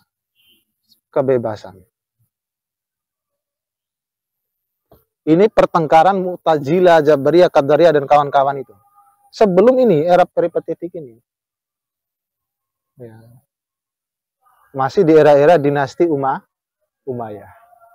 Yang diperdebatkan apa? Kebebasan itu, ya kan, ada nggak sih? Ya kan? Misalnya gini, kalau putra ini bebas melakukan apa-apa di muka bumi ini, maka yang dipertanyakan adalah bagaimana kuasa Tuhan itu? Berarti Tuhan tidak berkuasa atas putra. Itu. Jadi kita terjebak pada false dilema pada zaman itu. Tapi pada zaman itu belum ada Logika belum diterjemahkan logika Aristoteles ini. Kita masuk pada false dilemma di situ. Ketika dipertanyakan tentang kebebasan dan kuasa Tuhan. Kuasa Tuhan. Ketika kita jawab bahwa manusia di muka bumi ini bebas berbuat apa-apa, ya kan? Dan bagaimana kuasa Tuhan di situ? Berarti Tuhan tidak kuasa dong atas manusia. Karena manusia bebas berbuat apa-apa. Itu. Nah, kata yang lain, ya kan? Oh, manusia tidak bebas, manusia diatur. Berarti manusia tidak perlu khawatir dong ketika berbuat, karena semuanya diatur oleh Tuhan. Bahkan yang paling menarik itu, apakah Tuhan mengetahui masa depan? Pertentangan pada zaman itu. Sebelum diterjemahkan buku-buku dari Yunani. Terus yang kedua, inilah yang dikafirkan oleh Al-Ghazali nanti di buku Tahafut Al-Tahafut itu. Masalah kekodiman daripada Al-Quran ini. Karena di dalam Al-Quran ada kata kalimah. Kalimah ini kalam. Dikaitkan dengan Nabi Isa. Dikaitkan dengan itu. Nah, apakah Al-Quran itu kodim, hadis atau kodim? Ada yang menjawab kodim. Ada yang menjawab hadis. Kaum Mu'tazilah, Syiah dan kawan-kawan menjawab kodim. Sementara kaum Sunni itu menjawab hadis tidak diciptakan. Itu disesuaikan dengan kalimah ilmu kalam. Apakah Al-Quran itu kalamullah atau bukan? Itu maksudnya. Kalau dia kodim tidak diciptakan, konsekuensinya adalah, ya kan? Kalau dia tidak diciptakan berarti Nabi Isa adalah Tuhan. Itu konsekuensinya. Kita juga ditempatkan pada kondisi false dilemma. Kita dilema, mau jawab tidak salah, mau jawab iya salah pada masa itu. Gitu. Makanya ada kisah yang menarik itu yang diceritakan oleh Ustadz Abdul Somad itu. Ketika raja bertanya kepada Imam Syafi'i, apakah Al-Quran itu diciptakan? Dia menunjukkan jari, ya kan? Pernah dengar? Zabur, Taurat, ya kan? Injil, Al-Quran, iya diciptakan. Maksudnya yang diciptakan itu ini jarinya, bukan Al-Qurannya. Karena masih dibawa kepemimpinan Mu'tazilah pada saat itu. Masih dibawa kepemimpinan Mu'tazilah, aliran-aliran yang memang mengkodimkan. Maksudnya hadis diciptakan. Bahwa Al-Quran itu diciptakan. Gitu. Kalau kita jawab itu tidak diciptakan, konsekuensinya bahwa Nabi Isa juga Tuhan. Karena Nabi Isa juga kalam, tidak di proses biologisnya tidak jelas, langsung ada, gitu kan? Karena Nabi Isa saja yang tidak ada proses biologis, yang maksudnya tidak ada perpaduan antara perempuan dan laki-laki, ya kan? Itu maksudnya. Nah, kalau dia tidak diciptakan, Nabi Isa konsekuensinya Tuhan, dan kalau dia diciptakan, ya kan? Diciptakan, konsekuensinya Nabi Isa bukan nabi. Artinya Nabi Isa ini bukan apa-apa, tidak diciptakan. Gitu. Kenapa begini ya? Kita diletakkan pada false dilemma. Gitu, pada zaman itu. Mencara setui sedikit salah, yang memegang kekuasaan. Ketika yang memegang kekuasaan itu yang menyatakan kodim, maka yang menjawab hadis dibunuh itu. Makanya banyak para ulama dulu itu dibunuh. Brutal sekali. Hanya masalah pikiran gitu.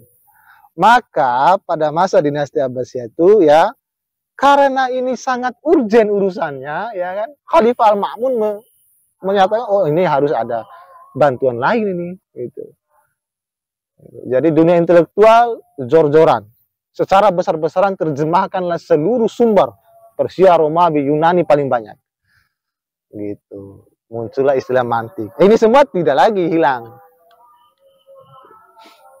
Makanya di akhirnya nanti Al-Ghazali mengkritik ini semua. Dikafirkanlah orang-orang ini. Dikafirkan. Bukan diharamkan, tapi orangnya yang Pikirannya yang dikafirkan.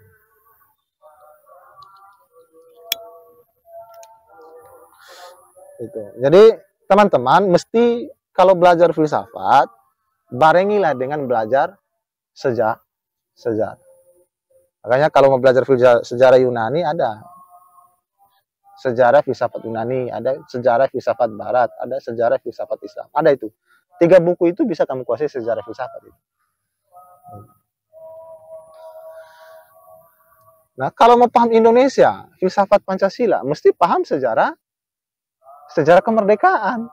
Gitu. Bagaimana terbentuk dan bagaimana terjadinya sampai disepakati Pancasila. Kan ada 3 rumusan Pancasila itu dulu. Nah, sampai pada rumusan Pancasila yang sekarang itu bagaimana? Nah, itu juga harus dipelajari. Itulah kenapa founding father kita menyatakan itu jas merah. Jangan sekali-kali melupakan sejarah. Sejarah apapun, bahkan sejarah keluargamu. Ya, nah oke anak cow, anak laede ke anak becow. Nah, sejarah silsilah. Mesti bade.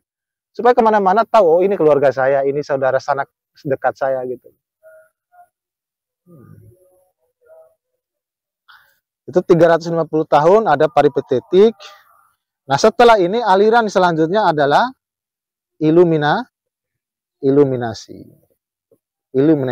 Siapa penggagasnya? Suhrawardi. Ya, sama kawan-kawan. Nah, di bagian Rusia sana itu ada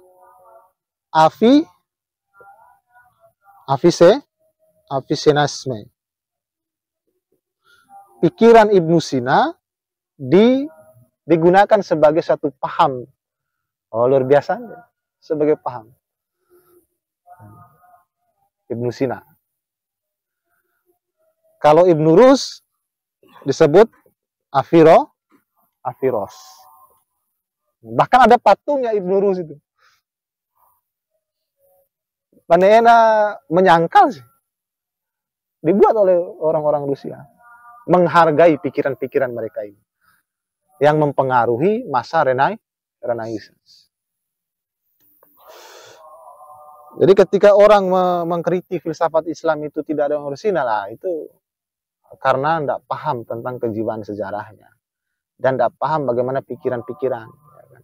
Jangankan Islam, ya kan? Antara murid dan guru saja itu pasti direvisi itu.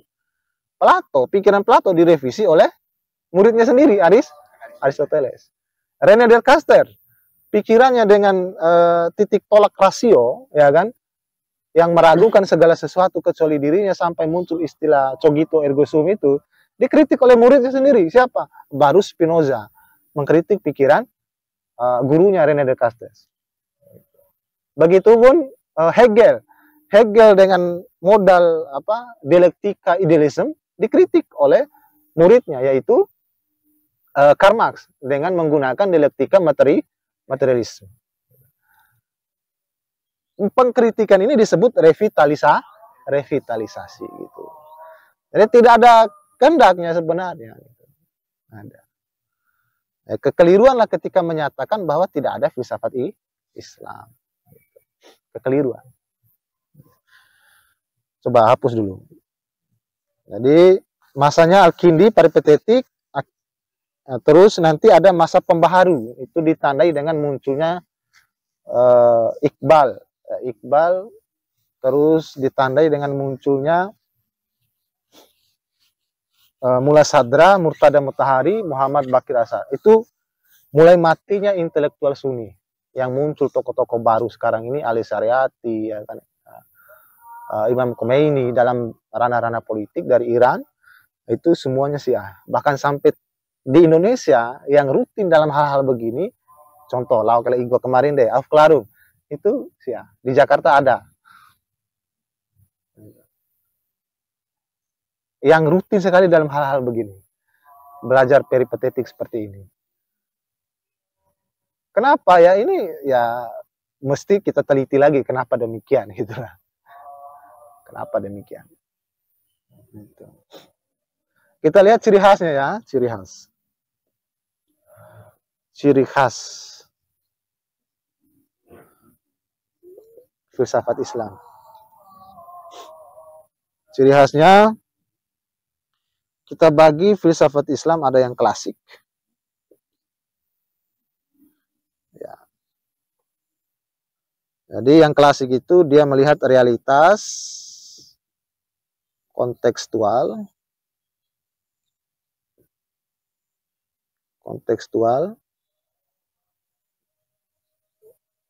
terus filsafat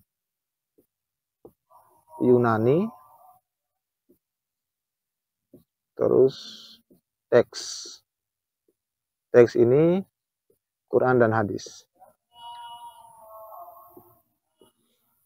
Realitas kontekstual ini dilihatnya adalah asimilasi dan akulturasi. Paham maksud asimilasi? Akulturasi budaya Islam dan budaya lain. Kayak tadi yang saya bahas tadi, asimilasi. Diproses semuanya. Karena ada tadi perdebatan-perdebatan itu, akulturasi budaya, maksudnya budaya-budaya yang tadinya ada teknik realitas konsep kontekstual, semacam gini, kata Allah itu sebelumnya ada, sebelum Islam itu ada kata Allah, ya kan? Di Yunani disebut Elohe, ya kan? Elohe, El itu Allah itu. Nah, di Arab pada saat itu disebut Allah. Hanya Allahnya pada saat itu ada Allah tunggal, ada Allah yang di bawahnya, ada Yuza, ada dan sebagainya. Makanya Allah yang di bawahnya itu yang dimanifestasikan lewat patung-patung yang didiamkan di dalam Ka'bah. Gitu. Maka istilah-istilah itu dimunculkan, akulturasi budaya ini dirubah budaya-budaya itu. Dengan menggunakan ini. Al-Quran dan hadis. Gitu. Filsafat Yunani diterjemahkan. Nah, ini dilihat apa tadi dulu, istilah-istilah teknisnya, istilah teknis, terus di inspirasinya, kejiwaan sejarahnya, terus konfirmasi. Dicari istilah teknis dalam Al-Quran yang ada di akulturasi budaya, di budaya-budaya yang ada, misalnya kata Allah tadi itu. Oh, ternyata sudah pernah ada sebelumnya. Nah, maka dimaknai, dikonfirmasi berdasarkan Quran dan hadis bahwa Allah yang dimaksud dalam Islam adalah seperti ini. Itu proses konfirmasinya. Nah, ini juga digunakan, terjemahan filsafat Yunani digunakan. Nah, inilah yang menjadi filsafat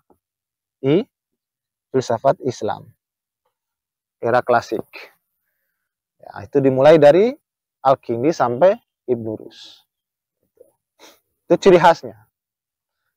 Dia tidak melupakan ini. Makanya nanti kalau di bahasan epistemologi juga, itu sumber yang paling utama adalah sumber sumber Quran dan hadis. Sumber paling utama. Dalam istilahnya disebut khabar otoritas. Gitu. Jadi teknik, ya kan? Tekniknya apa? Dari teks ini dilihat istilah-istilah hamar misalnya. Hamar itu apa? Perasan anggur. Dilihat. Aspirasinya ini apa ini? Dilihat. Lalu dikonfirmasi, ya kan? Berdasarkan ini dicocokkan dengan ini, dengan budaya-budaya Islam sebelumnya. Lalu konsepnya itu dirubah berdasarkan Quran dan hadis. Gitu. Itulah yang disebut proses revitalisasi. Direvisi konsep-konsep sebelumnya digunakan berdasarkan Quran dan hadis. Itulah yang dilakukan oleh para filsuf pada masa itu, mulai dari Al-Kindi sampai Ibn Rus itu. Itu filsafat klasik. Nah, beda dengan filsafat zaman kontemporernya.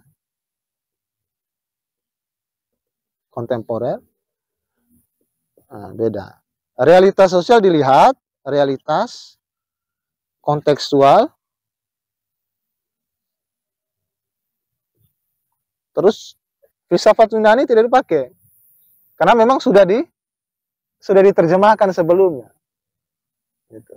Langsung dengan teks Al-Quran dan hadis. Lalu penalaran filsafat digunakan. Ini filsafat Islam yang kontemporer, yang baru-baru sampai sekarang. Mereka menggunakan itu. Di realitas tetap dilihat ini isu-isu utama yang ada di realitas sekarang ini. Misalnya, saya ambil contoh positivisme. Di Al-Quran dilihat yang sama dengan positivisme, di Al-Quran dilihat teks ini. Dilihat teks ini, maka dilihat paradigmanya. Paradigma Al-Quran terkait dengan positivisme. Gitu. Terkait dengan positivisme. Dilihat worldview-nya, paradigmanya. Gitu. Mulai dari sejarah, ya kan, ideologi, dilihat semua ini. Realitas kontekstual ini dilihat, dikritik berdasarkan teks. Ya kan? Berdasarkan mulai dari segi Tuhan, manusia dan alam semesta dikritik. Ya, sambil contoh positivisme. Terus dikritik berdasarkan teks Quran dan hadis. Nah, lalu metodologinya adalah penalaran filsafat. Gitu. Penalaran filsafat. Nah, ketiganya ini itulah yang disebut filsafat Islam kontemporer. Itu ciri khasnya. Peta ini ya kalau kalian paham betul ya, dan kalian baca buku ya kan, baca buku tentang filsuf-filsuf kontemporer sekarang itu selalu ketika dia kritik materialisme pasti di ujungnya nanti dalam mendukung pemikiran dia itu pasti dia tautkan ayat-ayat Al-Quran. Dia pasti tautkan. Itulah yang digunakan di dalam hayami itu iman, ilmu, amal. Kalau lafaz rampani apa dia? Kalau lafaz rampani ilmu dulu dia. Ilmu, iman, amal. Kalau NDP yang baru ini, kalian lebih kepada iman, ilmu, amal. Nah, tidak ada yang berbeda itu sebenarnya. Hanya pemahamannya yang berbeda. Tapi karena beda pemahaman, lo akan caur ya. Nah, ini sebenarnya yang bahaya itu. Lo akan caur ya. Perbedaan pemahaman itu. Nah, itulah yang saya bilang tadi, filsafat itu tanda orang belajar filsafat, dia tidak akan terpengaruhi oleh karena pemahaman kelompok. Dia tidak akan pengaruh. Itu tandanya.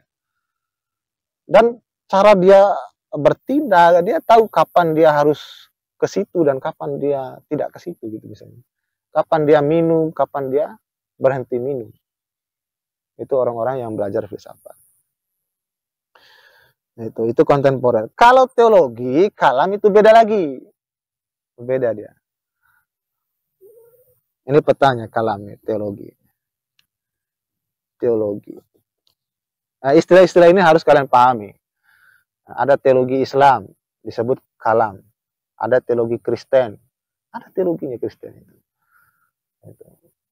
Kalau dia bahas Tuhan, ya kan? Ini bahas Tuhan, tapi menggunakan rujukan kitab suci, disebut teologi. Tapi kalau dia bahas Tuhan tanpa menggunakan rujukan Quran, rujukan kitab suci, itu disebut teosofi.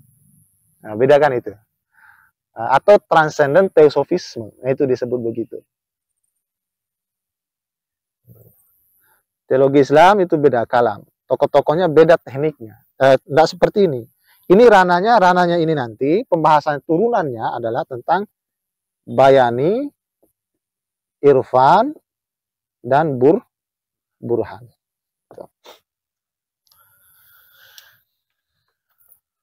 Nah, ini pengenalan.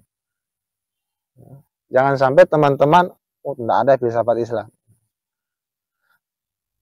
Nah, coba hapus dulu. Kita lihat kondisi Indonesia bagaimana dikotominya. Hubungannya filsafat Islam ini dengan ilmu keislaman yang lain. Gimana di Indonesia ini?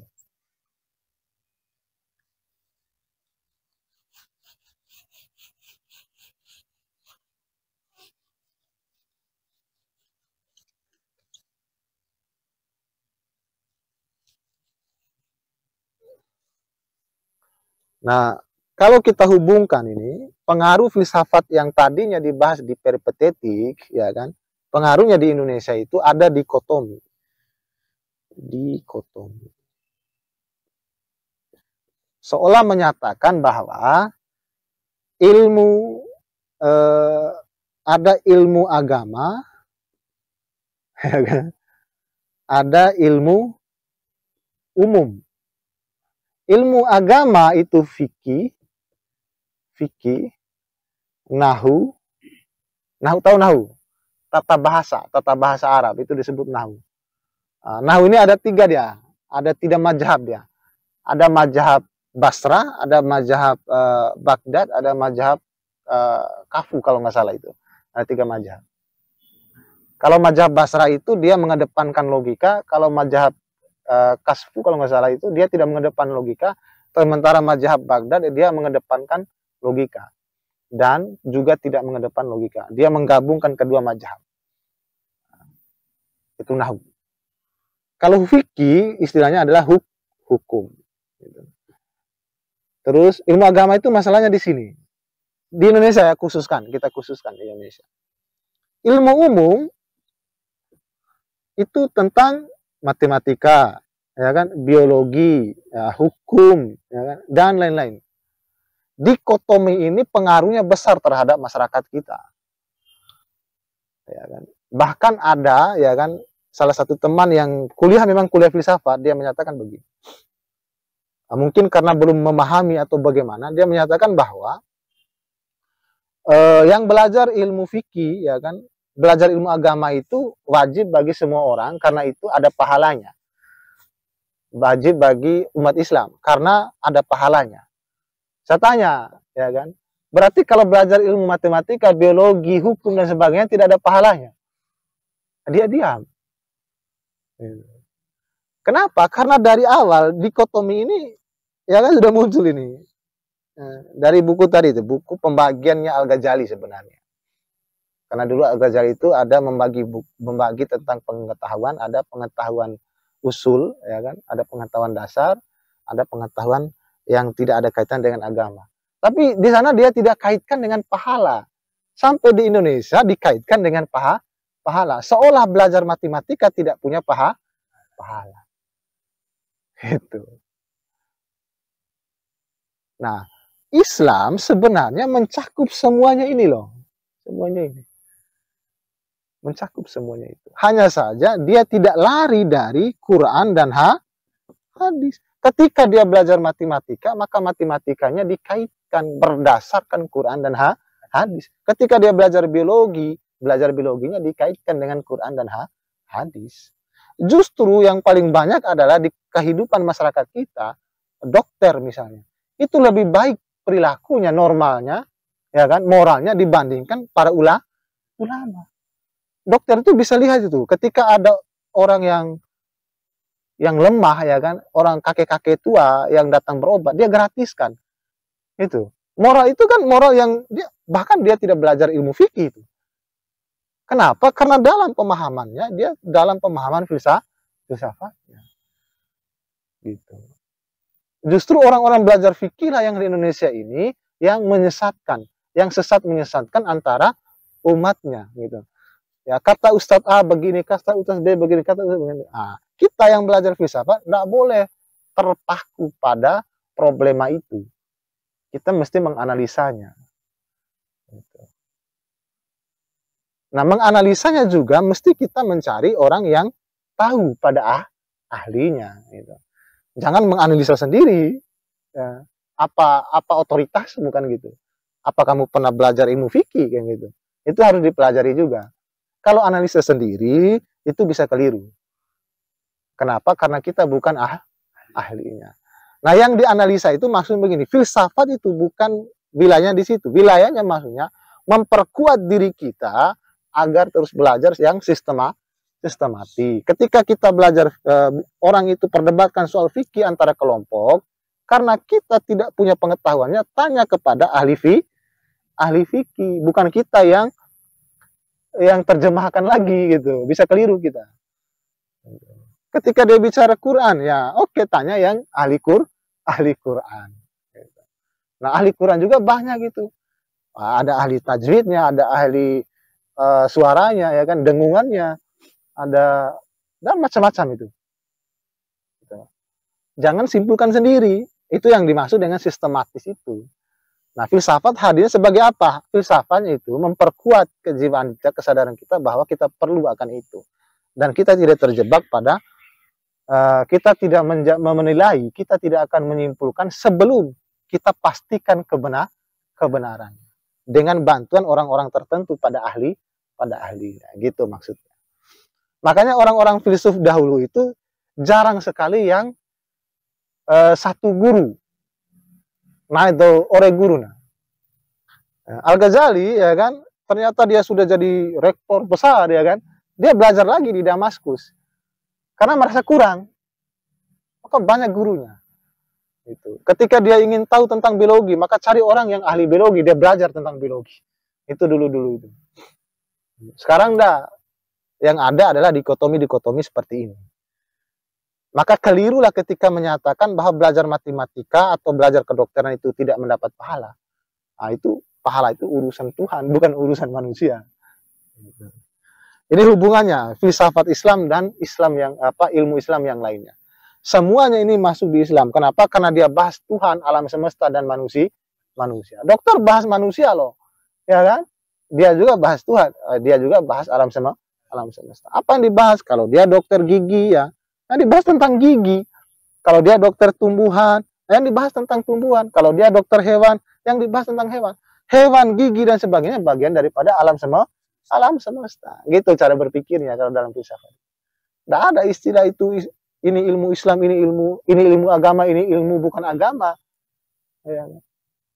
Yang ada itu adalah tentang Tuhan, manusia, dan alam semesta. Sekaligus itulah yang menjadi objek kajian di dalam filsafat Islam. Jadi objek kajiannya filsafat Islam itu adalah Tuhan, alam semesta, dan manusia. Dengan berlandaskan pada Al-Quran dan hadis. Itu ciri khasnya. Itu filsafat Islam. Nah, objek juga itu ada dua. Ini objek formal namanya. Ini objek formalnya. Ada objek material. Objek materialnya adalah manusia. Kenapa disebut manusia sebagai objek material? Karena yang namanya pengetahuan itu adalah hubungan antara manusia dengan apa yang ada di yang dia ketahui. Maka tidak akan ada pengetahuan tanpa ada manusia. Maka materialnya pengetahuan adalah manusia itu sendiri.